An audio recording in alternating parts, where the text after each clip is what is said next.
Assalamualaikum teman-teman. Nah, setelah kemarin saya upload video tentang bukti didikan dari ajaran Wahaboy tentang imam sholat yang ditendang oleh makmum kemarin, ternyata masih ada juga yang memfitnah saya bahwa itu bukan ajaran Wahaboy. Ya, nggak apa-apa, saya dituduh seperti itu nggak apa-apa. Yang penting saya sudah memberikan bukti kepada kalian, para pendukung Wahaboy, bahwa ajaran Wahabi yang keras itu juga akan menimbulkan sesuatu yang keras pula, kekerasan. Jadi apabila ada guru kencing berdiri, muridnya bisa jadi kencingnya sambil berlari. Kalau ada ajaran sok keras, itu juga akan menghasilkan murid yang memakai kekerasan. Tapi anehnya, ternyata ustadz mereka juga pinter ngeles, teman-teman. Ngelesnya seperti apa? Coba kita simak videonya dulu ya. Kenapa Ustadz Khalid, teman-teman Salafi atau teman-teman Sunnah ini suka sekali menyalah-nyalahkan ibadah kami dan seterusnya? Dia sebutkanlah beberapa syubhat-syubhat yang disampaikan, tapi intinya merasa terganggu dengan dakwah ini. Saya bilang yang pertama, bisa antum cari siapapun di antara ustadz yang dikatakan Salafi atau Sunnah, ya, yang biasa mengatakan atau dikatakan dakwah salaf itu, yang Salafi coba membawa masa memberhentikan amalia antum. Coba datangkan satu contoh saja. Kami juga punya masa di pengajian, datang ribuan orang dengar, tapi belum pernah kami datangkan masa untuk memberhentikan amalia yang antum lakukan di masjid antum, di pesantren antum, di rumah antum, tidak pernah. Jadi Ustadz Khalid ini mengatakan bahwa tidak pernah mereka, ya, tidak pernah ustadz-ustadznya ini menyuruh atau mengajak untuk membubarkan pengajian di luar golongan mereka. Itu katanya. Sungguh pinter ngeles ya. Ini kalau orang awam yang mendengarkan, ini pasti sudah langsung tertarik, sudah langsung percaya. Oh iya ya, ternyata ustadz-ustadz Wahaboy ini nggak pernah mengajak jamaahnya untuk menggeruduk pengajian kelompok lain ya. Tapi jangan keliru, jangan sampai keliru. Kenapa? Karena malah hasil didikannya mereka, hasil didikannya ustadz-ustadz Wahaboy ini justru lebih kejam daripada ajakan untuk membubarkan suatu pengajian. Loh, kalian perlu bukti. Nih, saya kasih buktinya di sini. Jadi di sini saya di-share ya oleh salah satu penonton saya. Ini ada daftar ya. Ini ada daftar di mana daftar ini menunjukkan kekerasan-kekerasan yang dilakukan oleh output hasil didikan Wahaboy. Hasilnya ya seperti ini. Nah, untuk yang paling atas, untuk imam yang ditendang makmum, itu sudah saya upload videonya kemarin. Dan itu reaksinya para pendukung Wahaboy ini, macem-macem. Ada yang menuduh fitnah lah, ada yang bilang itu settingan lah, dan segala macam. Padahal itu nyata. Kalau kalian pengen bukti yang di bawah-bawahnya ini, boleh saya upload. Coba komen di bawah, yang bagian mana yang kalian pengenkan untuk diupload videonya. Video daftar kebusukan dari Wahaboy ini. Komen saja di bawah, nanti kalau komennya paling banyak, itu akan saya upload videonya. Dan selain itu, ada lagi video tentang seorang yang bisa dikategorikan sebagai hasil didikannya Wahaboy ini, yaitu ketika orang berjenggot ini mendatangi sebuah masjid, dan beliau ini marah-marah di sana. Beliau marah-marah, padahal di dalam video itu ternyata dia marah-marah kepada beberapa orang yang pengen sholawatan di masjid. Ini marah-marah, maki-maki dia. Dan perilaku seperti ini berbahaya teman-teman, berbahaya.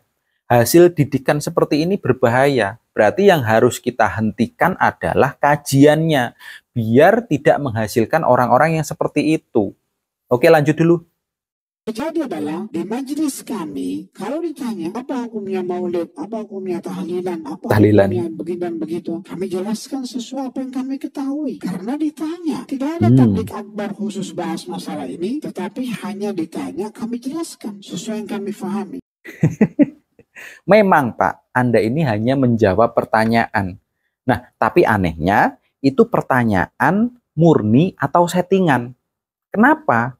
Karena kalau pertanyaan murni, kok pertanyaannya selalu menyudutkan kelompok lain. Kalau memang murni.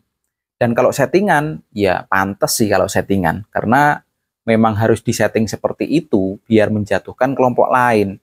Kalau memang murni, ya nggak mungkin Pak pertanyaannya selalu menjatuhkan kelompok lain. Lah kan sudah tahu jawabannya. Bagi kalian itu bid'ah. Kok ditanya-tanya terus?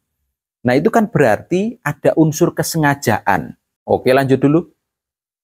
Saya bilang begitu nih, di rumah Allah saya menyampaikan kepada beliau, kami cuma butuh dalil. Ada dalil antum menggantungkan kami berada di saf pertama mengerjakan perbuatan tersebut. Butuh dalil katanya. Mereka hanya butuh dalil. Tetapi ketika para aswaja ini menyampaikan dalil, kok tidak mau? Padahal dalil-dalil yang disampaikan oleh YouTuber-YouTuber aswaja ini bersumber dari kiai yang jelas. Gusnya NU yang jelas juga seperti Gus Baha atau mungkin Kiai Anwar Zaid. Itu beliau-beliau mengucapkan atau ngaji, menyampaikan tentang dalil-dalil yang dipakai untuk tahlilan, dalil-dalil untuk maulidan. Ketika Gus NU, Kiai-Kiai NU ini menjelaskan tentang dalilnya seperti apa, tetapi mereka malah menolak. Katanya butuh dalil. Setelah dikasih dalil oleh Kiai-Kiai NU, Gus NU, mereka menolak. Katanya itu hadisnya do'if, hadisnya lemah lah, hadisnya nggak boleh dipakai lah. Akhirnya itu adalah kegiatan bid'ah. Lah kok gitu? Sebenarnya mereka ini pengennya gimana? Minta dalil, dikasih dalil, katanya bid'ah, itu hadisnya lemah, dibid'ahkan. Dan mereka menyampaikan bahwa mereka-mereka ini menyampaikan sesuai yang mereka ketahui. Loh, berarti itu artinya banyak yang belum mereka ketahui. Jadi kalau mereka belum tahu dalilnya, itu harusnya ikut ngaji. Bukan malah menyalahkan dalil yang diberikan. Lawang tidak tahu dalil-dalilnya. Setelah dikasih tahu dalil, katanya dalilnya lemah. Akhirnya dibid'ahkan. Jangan gitu. Orang itu kalau tidak tahu dalil, harusnya mencari. Ya ke Gus NU, ke Kiai NU, pasti dikasih dalilnya. Jadi harusnya ngaji, bukan membid'ahkan. Gimana sih mereka ini?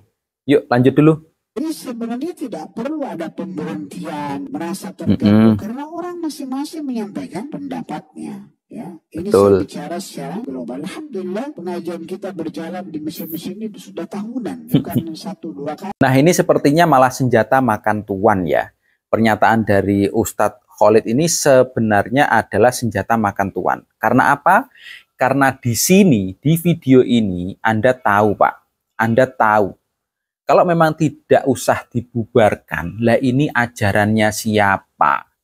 Hah? Orang solawatan, mau solawatan loh, mau solawatan di masjid loh. Kok malah mau dibubarkan, dimaki-maki pula. Ini hasil didikannya siapa? Itu kan artinya senjata makan tuan. Apa yang Anda ucapkan kembali kepada Anda dengan wujud orang yang seperti ini.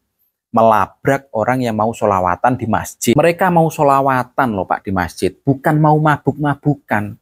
Ya, mereka solawatan, mau puji-pujian di rumahnya Allah. Di rumah Allah mereka mau solawatan, mau puji-pujian. Lah kok malah dimaki-maki? Anda ini mau playing victim atau gimana?